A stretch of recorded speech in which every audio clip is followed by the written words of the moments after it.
स्वर्गीय राजीव गांधी जो देश के प्रधानमंत्री रहे, कांग्रेस अध्यक्ष रहे, भारत रत्न, उनकी पुण्यतिथि है, बलिदान दिवस है। हम सभी लोग उनको श्रद्धांजलि देते हैं। राजीव गांधी जी का जो राजनीतिक जीवन था बहुत कम था, लेकिन उन्होंने देश को एक नई दिशा दी और 21वीं शताब्दी के लिए देश की जनता को तैयार किया।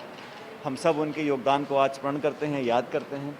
योगदान भी दिया, बलिदान भी दिया और एक ऐसी परंपरा बनाई जो मैं समझता हूँ बहुत आगे तक हम लोगों को उसका अनुसरण करना पड़ेगा।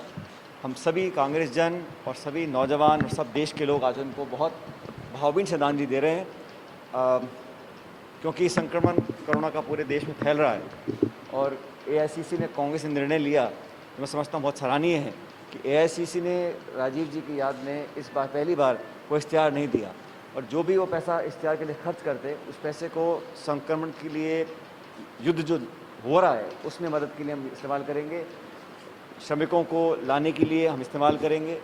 और देश भर में लाखों ऐसे परिवार हैं जो आज भी सड़कों पर हैं, सैकड़ों सौयों मील चल रहे हैं, बच्चे बुजुर्ग भूखे पेट बेरोजगार होकर उन लोगों की मदद करने के लिए कांग्रेस पार्टी दिल्ली से और प्रदेश में देश भर में उनकी मदद कर रही है। लेकिन आज इस मौके पर उनको हम याद करते हैं, हम श्रद्धांजलि हमने आज दी है और कोशिश करी है कि हम सब मिलकर आने वाले समय में हमारी सरकार और हमारी पार्टी उसी रास्ते पर चले जो राजीव जी ने दिखाया था। क्या मजदूरों के नाम पर सियासत का बल? आप मुझे बताइए, इतनी बड़ी और मजबूत सरकार यूपी की मानते हैं माननीय मुख्यमंत्री महोदय, किसी की मदद लेने से कोई छोटा बन जाता है क्या?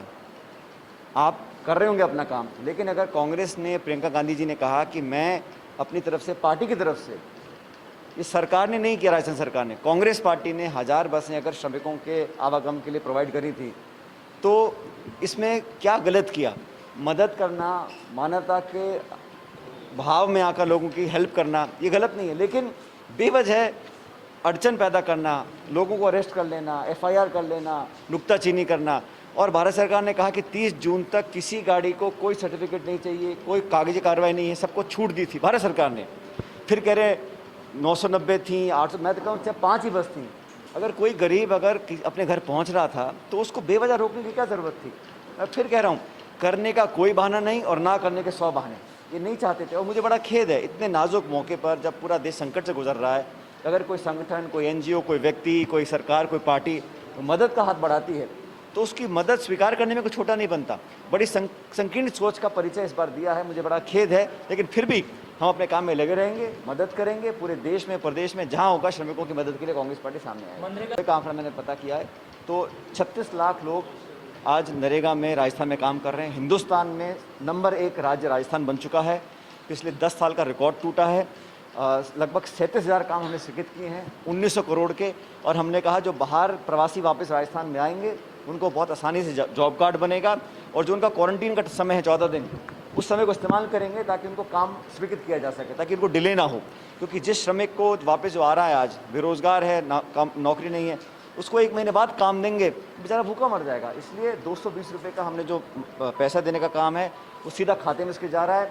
मैंने केंद्र सरकार को कहा है कि और पैसा दें, रोजगार के दिन 100 की जगह 200 कर दें। लेकिन ग्रामीण क्षेत्र में हमने नारा दिया है 1 गाँव 4 काम, और ये चारों काम हो रहे हैं। मुझे बड़ी खुशी है कि लोग अपने खेतों में अपने मकानों का निर्माण कर रहे हैं और उसका उनको दिहाड़ी मिल रही है, तो दोनों तरफ से गरीब व्यक्ति को फायदा मिल रहा है। सर इनमें क्या बहुत सारे लेबर होते हैं, जैसे खाड़ी देशों में, इटली, इस तरह के देश हैं, यहाँ पर लेबर काम करता है, वो कैसे दे पाएगा इतना पैसा? जो भी व्यक्ति वापस आ रहे हैं, पहली बात तो अपने घर पहुँच रहे हैं और मैं समझता हूँ केंद्र की सरकार को उनकी मदद करनी चाहिए।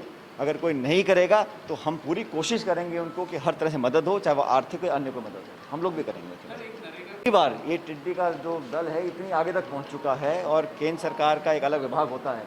राजस्थान सरकार ने पहले भी उनसे आवेदन किया, लेकिन अब क्योंकि संकट बहुत है, किसान गरीब वैसे ही पिस रहा है, इस टिड्डी से और नुकसान ना हो टिड्डी से, इसलिए हम कोशिश कर रहे हैं कि भारत सरकार और अधिक पैसा, साधन, सामग्री, मशीन भेजे और एक युद्ध स्तर पर इसको टैकल करना पड़ेगा, क्योंकि ये अब जयपुर तक पहुंच चुका है, जयपुर के आसपास के इलाकों में। तो मैं बहुत चिंतित हूँ। मैं उम्मीद करता हूँ कि बहुत जल्द इसका कोई ना कोई रास्ता निकलेगा। सेकेंड है हमारा हेल्पलाइन नंबर है, मैंने पटवारी, बीडीओ, तहसीलदार, कलेक्टर, सीओ सबको बोल रखा है, जो बाहर से आएगा दुखी परेशान आएगा उसे और पीड़ा नहीं देनी है, उसकी हम थोड़ी बहुत एक सिर्फ उसका कोई भी कार्ड दिखाना है, या अगर कोई प्रमाण पत्र नहीं है अगर खुद भी चिट्ठी लिख देगा वो सेल्फ अटेस्टेड, उसको भी मान रहे हैं हम लोग, तो जॉब कार्ड में दिक्कत नहीं आएगी किसी को।